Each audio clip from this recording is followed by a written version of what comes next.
Hello guys, welcome to Kiran with me channel. ಇವತ್ತಿನ ಈ ವಿಡಿಯೋದಲ್ಲಿ ಕುರುಕ್ಷೇತ್ರ ಮೂವಿ ಬಗ್ಗೆ ಎಕ್ಸ್ಪ್ಲೇನ್ ಮಾಡ್ತಿದ್ದೀನಿ, ಹಾಗೆ ರಿವ್ಯೂನು ಕೂಡ ಮಾಡ್ತಾಯಿದ್ದೀನಿ ಗಾಯ್ಸ್. ಈ ಕುರುಕ್ಷೇತ್ರ ಮೂವಿಯಲ್ಲಿ ಯಾವ ಯಾವ ಹೀರೋಗಳು ನಟಿಸಿದ್ದಾರೆ, ಮತ್ತು ಈ ಮೂವಿಯ ಬಜೆಟ್ ಎಷ್ಟಾಗಿದೆ, ಮತ್ತು ಈ ಮೂವಿಯ ಕಲೆಕ್ಷನ್ ಎಷ್ಟಾಗಿದೆ, ಮತ್ತು ಈ ಮೂವಿಯು ಯಾವ ಯಾವ ಭಾಷೆಗಳಲ್ಲಿ ಬಿಡುಗಡೆ ಹೊಂದಿದೆ ಅಂತ ಕೂಡ ಈ ವಿಡಿಯೋದಲ್ಲಿ ನೋಡೋಣ ಗಾಯ್ಸ್. ಈ ಕುರುಕ್ಷೇತ್ರ ಮೂವಿಯಲ್ಲಿ ಚಾಲೆಂಜಿಂಗ್ ಸ್ಟಾರ್ ದರ್ಶನ್ ಅವರಾಗಿರ್ಬೋದು, ಮತ್ತು ಅಂಬರೀಷ್ ಅವರಾಗಿರ್ಬೋದು, ಮತ್ತು ನಿಖಿಲ್ ಕುಮಾರಸ್ವಾಮಿ ಅವರಾಗಿರ್ಬೋದು, ಮತ್ತು ಅರ್ಜುನ್ ಸರ್ಜಾ ಅವರಾಗಿರ್ಬೋದು, ಮತ್ತು ಹಲವಾರು ಸೈಡ್ ಆ್ಯಕ್ಟರ್ಸ್ಗಳಾಗಿರ್ಬೋದು, ಮತ್ತು ರವಿಚಂದ್ರನ್ ಅವರಾಗಿರ್ಬೋದು ಈ ಮೂವಿಯಲ್ಲಿ ನಟಿಸಿದ್ದಾರೆ. ಮತ್ತು ಈ ಮೂವಿಯ ಬಜೆಟ್ ಆಗಿರ್ಬೋದು ಮತ್ತು ಕಲೆಕ್ಷನ್ ಆಗಿರ್ಬೋದು ಎಲ್ಲೂ ಕೂಡ ರಿವೀಲ್ ಮಾಡಿಲ್ಲ.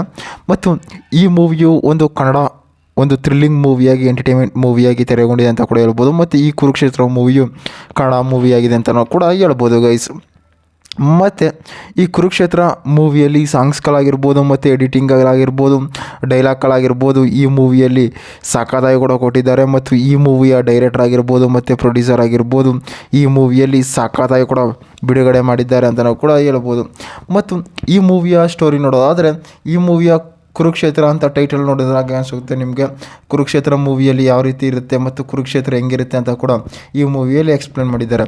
ಅಂದರೆ ಈ ಕುರುಕ್ಷೇತ್ರ ಮೂವಿಯಲ್ಲಿ ದರ್ಶನ್ ಅವರು ಒಂದು ದುರ್ಯೋಧನ ಪಾತ್ರವನ್ನು ಕೂಡ ಮಾಡಿದ್ದಾರೆ, ಮತ್ತು ಅರ್ಜುನ್ ಸರ್ಜಾ ಅವರು ಒಂದು ಕರ್ಣದ ಪಾತ್ರವನ್ನು ಕೂಡ ಮಾಡಿದ್ದಾರೆ, ಮತ್ತು ಭೀಮ ಪಾತ್ರ ಹಲವಾರು ಸೈಡ್ ಆ್ಯಕ್ಟರ್ಸ್ಗಳು ಕೂಡ ಮಾಡಿದ್ದಾರೆ, ಮತ್ತು ರವಿಚಂದ್ರನ್ ಅವರು ಕೃಷ್ಣ ಪಾತ್ರವನ್ನು ಕೂಡ ಮಾಡಿದ್ದಾರೆ, ಮತ್ತು ಧರ್ಮರಾಯ ಅವರು ಅಂಬರೀಷರಾಗಿ ಮಾಡಿದ್ದಾರೆ ಅಂತಲೂ ಕೂಡ ಹೇಳ್ಬೋದು. ಮತ್ತು ಈ ಕುರುಕ್ಷೇತ್ರ ಮೂವಿಯ ಆನ್ಲೈನ್ ಸ್ಟೋರಿ ನೋಡೋದಾದರೆ, ಈ ಮೂವಿಯಲ್ಲಿ ಕೌರವರು ಮತ್ತು ಪಾಂಡವರಿಗೂ ಮತ್ತು ಇಬ್ಬರಿಗೂ ಕೂಡ ಒಂದು ಪಗಡೆ ಆಟ ಆಡುತ್ತೆ. ಆ ಪಗಡೆ ಆಟದಲ್ಲಿ ಬರ್ತಾ ಏನಾಗುತ್ತೆ ಅಂದರೆ, ಒಂದು ಯಾವ ರೀತಿ ಒಂದು ಪಗಡೆ ಆಟ ಸ್ಟಾರ್ಟ್ ಆಗುತ್ತೆ ಅಂತಂದರೆ, ಸುಮ್ಮನೆ ಒಂದು ತಮಾಷೆಗೆ ಒಂದು ಪಗಡೆ ಆಟನ ಕೂಡ ಆಡ್ತಿರ್ತಾರೆ.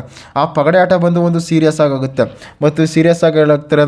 ಅಲ್ಲಿಂದ ಬಂದು ದ್ರೌಪದಿಯನ್ನು ಕೂಡ ಅಡಗಿರ್ತಾರೆ, ಮತ್ತು ಅವರು ಬರೋ ರಾಜ್ಯನೆಲ್ಲ ಕೂಡ ಕರ್ಕೊಬಂದು ಇಲ್ಲಿ ಇಟ್ಕೊಡ್ತಿರ್ತಾರೆ.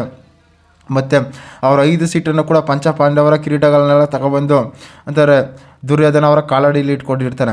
ಆವಾಗ ಏನು ಮಾಡ್ತಾನೆ, ಅಲ್ಲಿ ಸರಿ ಅಂತ ಕೂಡ ಅವರು ಕೃಷ್ಣ ಹತ್ರ ಹೋಗ್ತಾರೆ. ಕೃಷ್ಣನ ಹತ್ರ ಹೋದಾಗ ಏನಾಗುತ್ತೆ ಅಂತಾರೆ, ಅವರು ಕೂಡ ಒಂದು ಫ್ರೆಂಡ್ಶಿಪ್ಪಲ್ಲಿ ಕೂಡ ಹೇಳ್ತಾರೆ, ಅಂದರೆ ಈ ರೀತಿನೆಲ್ಲ ಹೇಳಿ ಅಂತ ಕೂಡ ಧರ್ಮರಾಯನಿಗೂ ಕೂಡ ಹೇಳ್ತಾರೆ. ಧರ್ಮರಾಯ ಅವರು ಕೂಡ ದರ್ಶನ್ಗೆ ಹೇಳ್ದಾಗ ಏನು ಮಾಡ್ತಾರೆ ಅಂತಾರೆ, ದರ್ಶನ್ ಅವರು ಕೂಡ ಈ ರೀತಿ ಹಾಕಿದೆ ಅಂತ ಕೂಡ ಎಲ್ಲನೂ ಕೂಡ ಒಂದು ಬಿಡಿಸಿ ಹೇಳ್ತಾರೆ. ಮತ್ತು ತಿರ್ಗಾ ಆದಮೇಲೆ ಏನಾಗುತ್ತೆ ಅಂತಾರೆ, ರವಿಚಂದ್ರನ್ ಅಂದರೆ ಕೃಷ್ಣ ಅವರು ಕೂಡ ಒಂದು ಕುರುಕ್ಷೇತ್ರ ಯುದ್ಧವನ್ನು ಕೂಡ ರೆಡಿಯಾಗೋಕ್ಕೆ ಸ್ಟಾರ್ಟ್ ಮಾಡ್ತಾರೆ. ಅಂತಾರೆ ಇಲ್ಲಿ ಅವರಾಗಿರ್ಬೋದು ಮತ್ತು ಇವರಾಗಿರ್ಬೋದು ಇಬ್ಬರು ಕೂಡ ಯುದ್ಧ ಮಾಡೋಕ್ಕೆ ಹೋಗ್ತಾರೆ. ಅಲ್ಲಿ ತನ್ನ ಫ್ರೆಂಡ್ಶಿಪ್ಗೋಸ್ಕರ ಅಂತಾರೆ ಕರ್ಣ ಮತ್ತು ದುರ್ಯೋಧನ ಇಬ್ಬರು ಕೂಡ ತನ್ನ ಫ್ರೆಂಡ್ಶಿಪ್ಪಲ್ಲಿ ಯಾವ ರೀತಿ ತೊಡ್ಕೊಂಡಿರ್ತಾರೆ ಅಂತಾರೆ, ಅವರಿಬ್ಬರು ಕೂಡ ಒಂದು ದೂರ ಆಗೋದಿಲ್ಲ, ಮತ್ತು ಅವರಿಬ್ಬರು ಕೂಡ ಲಾಸ್ಟ್ ಗಂಟ ಕೂಡ ಹೋಗ್ತಾರೆ.